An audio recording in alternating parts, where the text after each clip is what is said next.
আসসালামু আলাইকুম রহমতুল্লাহ। আশা করছি সকলেই ভালো আছেন। আজকে যে বিষয়টা আলোচনা করব সেটা হলো প্রথম জব কিভাবে আমি পেয়েছিলাম। যখন মার্কেট প্লেসে কাজ শুরু করি তখন এমন একটা অবস্থা ছিল, তখন প্র্যাকটিস করার পরে মোশন গ্রাফিক্সের কাজের আগে 3D অ্যানিমেশন এবং মুভি মেকিং অর্থাৎ ক্যারেক্টার অ্যানিমেশন, ফিল্ম মেকিং এগুলো যখন স্টাডি করা শুরু করলাম এবং এগুলো পরিপূর্ণভাবে করার যোগ্যতা যখন হাসিল করা হলো, তখন আলহামদুলিল্লাহ আল্লাহ তাআলার পক্ষ থেকে বুঝতে পারলাম, আল্লাহ তাআলার মেহেরবানিতে বুঝতে পারলাম এগুলোতে হালাল হারাম সমস্যা আছে। তখন এই কাজ টোটালি বাদ দিয়ে দিলাম আল্লাহ পাকের মেহেরবানিতেই। এখন কি করব বুঝতে পারছিলাম না, কি করা যায়। এতদিন ধরে যেটার উপর স্টাডি করলাম, এখন এই কাজ করা যাবে না। তখন চিন্তা করলাম যে যেহেতু 3D অ্যানিমেশন জানা আছে, 3Dতে কিছু প্রোডাক্ট মডেলিংয়ের কাজ এগুলো প্র্যাকটিস করি। তো এগুলো কোথায় কাজ দিব, কোথায় কার কাছে কাজগুলি আমি সেল করব, এটা কিছুই জানি না। তখন গুগলে সার্চ দিয়ে জানতে পারলাম মার্কেট প্লেসে এই ধরনের কাজ হয়। তখন এগুলো নিয়ে ঘাটাঘাটি করতে শুরু করলাম, কিভাবে মার্কেট প্লেসে কাজ করতে হয়। মার্কেট প্লেসের মধ্যে odex.com এই সাইট অনেক পপুলার ছিল তখন। এটা 2006 সালে এটা প্রতিষ্ঠিত হয়েছিল। আমি যখন ট্রাই করেছিলাম তখন 2009 বা 10 হবে সম্ভবত। তো 2010-এর দিকে তখন এটা মোটামুটি নতুন বলা যায়, 3-4 বছর হয়েছিল। odex.com-এ দেখতে থাকলাম, অনেক জব এখানে দেখলাম, অনেক ধরনের জব, কিন্তু এখানে অ্যাকাউন্ট করে জবে কিভাবে অ্যাপ্লাই করতে হয় এই ব্যাপারে কোনো ধারণাই ছিল না। গুগল থেকে হেল্প নিলাম, চেষ্টা করতে থাকলাম। তবে দুঃখজনক হলো আমি যে জায়গায় ছিলাম যখন আমি মার্কেট প্লেসে কাজ শুরু করলাম, চেষ্টা করছিলাম কিভাবে কাজ করা যায়, ওখানে সিটি সেলের জুম ইন্টারনেট চালাতাম, যেটার স্পিড খুবই বাজে ছিল এবং ইন্টারনেটের স্পিড বাজে থাকার কারণে ইন্টারনেট খুব বাজেভাবে চালাতে হয়েছিল, যেটা দিয়ে কাজ করা খুব কষ্টসাধ্য ছিল। এবং গ্রামীণ ফোনের ইন্টারনেট ছিল তখন, গ্রামীণ ফোন মোবাইলের মাধ্যমে ইন্টারনেট ব্যবহার করা হতো। মোবাইলের যে সিম কার্ড রয়েছে সেটা দিয়ে মডেমের মাধ্যমে লাগিয়ে, গ্রামীণ ফোনের যে মডেম, এই মডেমে লাগিয়ে ইন্টারনেট ইউজ করা হতো। তো যার কারণে অনেক প্রতিবন্ধকতা ছিল, কাজ করার ক্ষেত্রে অনেক প্রতিবন্ধকতা পোহাতে হয়েছিল। এভাবে ট্রাই করতে করতে প্রায় লম্বা সময় প্রোফাইল তৈরি করা থেকে শুরু করে সব কিছুই নিজে নিজে ট্রাই করতে থাকলাম। প্রোফাইল তৈরি করার পর এখন কি কাজ দিব, কি কাজ সাবমিট করব, এখন কাজটা কিভাবে, কখন অ্যাপ্লাই করতে হয়, কিভাবে অ্যাপ্লাই করতে হয়, অ্যাপ্লাই করার প্রক্রিয়া কি, এগুলো সম্পর্কে কোনোই ধারণা ছিল না। এগুলো মোটামুটি গুগল থেকে হেল্প নিয়ে, কিছু ফোরাম ছিল, কিছু ওয়েবসাইট ছিল বাংলায়, এগুলো থেকে কিছু হেল্প নিয়ে ট্রাই করতে থাকা হলো। সবচেয়ে বেশি প্রতিবন্ধকতা এবং সমস্যা হচ্ছিল জবে অ্যাপ্লাই করার পরে ক্লায়েন্ট কোনো মেসেজ দিচ্ছিল না, কোনো রিপ্লাই আসছিল না। প্রায় 2010 সালে অ্যাকাউন্ট তৈরি করার পরে চেষ্টা করছিলাম জবে অ্যাপ্লাই করার জন্য, জবে অ্যাপ্লাই করাও হলো, কিন্তু কোনো রেসপন্স নাই। কত মানুষ দেখা যাচ্ছে যে ইন্টারভিউ হচ্ছে দেখছি আমি, 1-2জন ইন্টারভিউ, কিন্তু জবে অ্যাপ্লাইও আগে করা হচ্ছে কিন্তু কোনো রিপ্লাই পাচ্ছিলাম না। তারপরও জবে অ্যাপ্লাই করছিলাম, আবার জবে অ্যাপ্লাই করছিলাম। সপ্তাহে 25টা জব অ্যাপ্লাই করা যেত।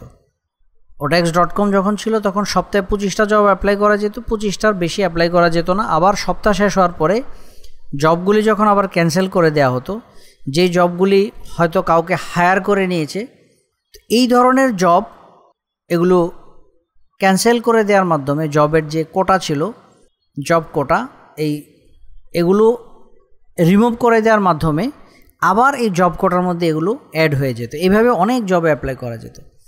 তখন তো ওডেক্স নতুন ছিল, অনেক সুযোগ সুবিধা দিত, কারণ তাদের সার্ভিসটা অনেকেই জানতো না, এবং তখন প্রচুর পরিমাণে ক্লায়েন্ট জব পোস্ট করত এবং লোকও অনেক কম ছিল। তারপরেও, কম থাকার পরেও কোনো রেসপন্স নাই। এইভাবে চলতে চলতে এইভাবে এমন একটা অবস্থা হলো যে জব তো পাচ্ছি না, কি করণীয়। তো এই সেক্টরে কাজ করার ক্ষেত্রে অনেক বেশি মানসিকতার প্রয়োজন হয়, দৃঢ় অদম্য ইচ্ছার প্রয়োজন হয়। যেটা আলহামদুলিল্লাহ আল্লাহ তাআলা সহজ করে দিয়েছিল।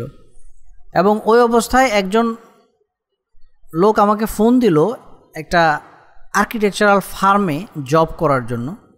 তো বললো যে আপনি কি করেন? বলে আমি তো মার্কেট প্লেসে কাজ করার ট্রাই করছি, অনলাইনে কিভাবে কাজ করতে হয় সে ব্যাপারে ট্রাই করছি। বলে যে আরে না, এগুলো ট্রাই করে তো কিছু হবে না, এগুলো আমিও ট্রাই করেছি, আমার কাছে সব কার্ড, মাস্টার কার্ড, এগুলো অনেক কার্ড আমার কাছে আছে, এগুলো ট্রাই করে কিছু হবে না, আমাদের দেশে আসলে এগুলো দিয়ে তেমন কিছু করা যায় না, আপনি কাজ করেন আমার এখানে জবে চলে আসেন, আমার এখানে জব করেন, সেটা সবচেয়ে বেটার হবে আপনার জন্য। তো সে আমাকে অনেক বুদ্ধি দিল, পরামর্শ দিল। আমি বললাম যে ও আচ্ছা আচ্ছা ঠিক আছে, তাহলে ভালোই বলছেন, ঠিক আছে সমস্যা নাই, আমি আমার কাজটাই করি। আমি তার এই অফারকে গ্রহণ করলাম না, যদিও তখন আমি কখন কাজ পাবো, কবে কাজ পাবো, কিভাবে কাজ করতে হবে, কিভাবে কাজ সাবমিট করতে হবে, জব কিভাবে পেতে হবে, এগুলো কিছুই জানি না। কিন্তু আলহামদুলিল্লাহ আল্লাহ তাআলা সাহায্য করেছিলেন। মানসিকভাবে একটা মনোবল সাথে নিয়েই চেষ্টা করে যাচ্ছিলাম কিভাবে জব পেতে হয়, জব পাওয়ার জন্য যা যা করণীয় চেষ্টা করছিলাম বারবার। এইভাবে করতে করতে প্রায় 1 থেকে 1.5 বছর সময় এখানেই চলে গেল। প্রথম যে একটা অ্যাকাউন্ট করেছিলাম ওই অ্যাকাউন্টটা বাদ দিয়ে পরে আবার আরেকটা অ্যাকাউন্ট করেছিলাম ওডেক্সের মধ্যে। ওখানেও সেম একইভাবে প্রোফাইল তৈরি করে প্রোফাইলটাকে সাজিয়ে কাজের স্যাম্পলগুলি দিয়ে, কাজের স্যাম্পল বলতে 3D অ্যানিমেশনের কিছু প্রজেক্ট ছিল, যে প্রজেক্টগুলি সাবমিট করা হয়েছিল, এবং আরও কিছু প্রজেক্ট সাবমিট করার পাশাপাশি আরও কিছু প্রজেক্ট নিয়ে কাজ করেছিলাম, যেগুলো পার্সোনাল প্রজেক্ট ছিল, নিজেই করা হয়েছিল প্রজেক্টগুলি, 3D রিলেটেড প্রজেক্ট ছিল। আর যেহেতু animation related, motion graphics related project অনেক বেশি ছিল, সেই হিসেবে ওই প্রজেক্টগুলি এখানে সাবমিট করা হয়নি, 3D রিলেটেড প্রজেক্ট সাবমিট করা হয়েছিল। ওই প্রজেক্টগুলি এখন মনে নেই, অনেক আগের কথা। তো এই প্রজেক্ট সাবমিট করার পরে এগুলো থেকেই এই রিলেটেড জব অ্যাপ্লাই করা হয়েছিল। অনেক অল্প বাজেটের জবেও অ্যাপ্লাই করা হয়েছে, $5, $10, $15, $20 জবে অ্যাপ্লাই করা হয়েছে, নো রেসপন্স। আমি অবাক হয়ে যাচ্ছিলাম যে কেন জবে কোনো রেসপন্স আসছে না, আমি এতবার মেসেজ দিচ্ছি কিন্তু জবের কোনো রেসপন্স নেই। একবার তো জিজ্ঞাসা করে বলবে যে হ্যাঁ আপনি কি এই কাজটা করতে পারেন, আপনি কি কাজটা করতে ইচ্ছুক রয়েছেন, এরকম কোনো রেসপন্স, কোনো ক্লায়েন্ট থেকে কোনো মেসেজ আসছে না।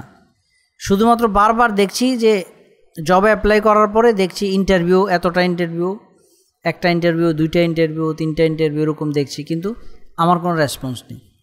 এইভাবে জবে অ্যাপ্লাই করতে করতে করতে করতে প্রায় 1.5 বছর সময় অতিবাহিত হওয়ার পরে একবার দেখলাম 3D রিলেটেড জবে যখনই অ্যাপ্লাই করি তখন একটা ইন্টারভিউ হয়। এই একটা ইন্টারভিউর মধ্যে আমি 1 নম্বরে থাকি, 2 নম্বরে একটা ছেলে থাকে, যেটা বুয়েটের একটা ছেলে, আর্কিটেকচারালে পড়ে।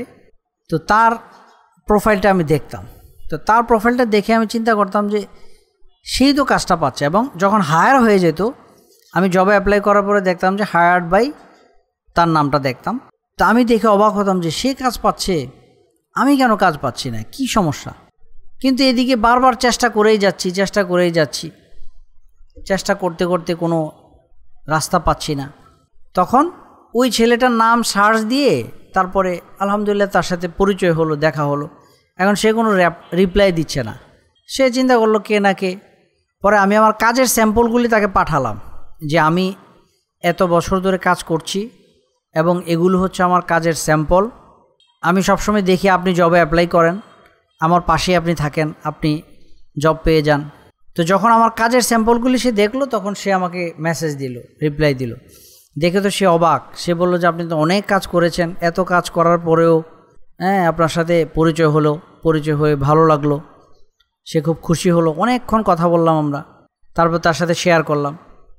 তো সে কিছু ইনস্ট্রাকশন দিল যে আপনি এভাবে করছেন, এটা এভাবে করলে ভালো হয়।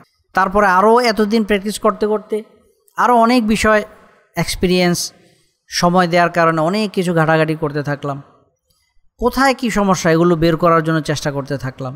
এভাবে ট্রাই করতে করতে তারপর প্রায় 1.5 বছর পর প্রথম জব, যেটা $10 একটা জব ছিল, যেটা একটা জুতার মডেলিং, এই জুতার মডেলিংয়ের জব এটা পেয়েছিলাম, যেটা $10 ছিল। প্রায় দেড় বছর সময় অতিবাহিত হওয়ার পরে জব পাওয়া অনেক আনন্দের ছিল। তখন বাজেট যেটাই থাকুক অনেক আনন্দের ছিল। এরপর থেকে আস্তে আস্তে ধাপে ধাপে আরও জব পাওয়া শুরু হলো আলহামদুলিল্লাহ। এবং পরবর্তীতে কি কি জব পেয়েছিলাম, ক্লায়েন্টের সাথে কি কি কথা হয়েছিল, ওই জবের মধ্যে, ওই প্রজেক্টের মধ্যে, ক্লায়েন্টের ওই প্রজেক্টগুলি সম্পন্ন করার মধ্যে কি কি এক্সপিরিয়েন্স হয়েছিল, এগুলো ইনশাআল্লাহ আমরা পরবর্তী যে সিরিজ থাকবে সেটার মধ্যে আমরা আলোচনা করব। তো এই ধরনের অভিজ্ঞতা কেমন লাগছে আপনাদের, মেহেরবানি করে যদি জানানো হয়, যদি জানান আমাকে, তাহলে অত্যন্ত ভালো হবে। আমি বুঝতে সক্ষম হব যে এটার দ্বারা কোনো উপকার হচ্ছে কিনা আপনাদের। কারণ শুধু শুধু এগুলো বলে গেলাম, আপনাদের এটার দ্বারা কোনো বেনিফিট হলো না, তাহলে তো লাভ নাই বলে। এই জন্য আপনাদের মতামত অবশ্যই আমাকে জানাবেন। তাহলে ভালো থাকুন সকলেই। আসসালামু আলাইকুম ওয়া রাহমাতুল্লাহ।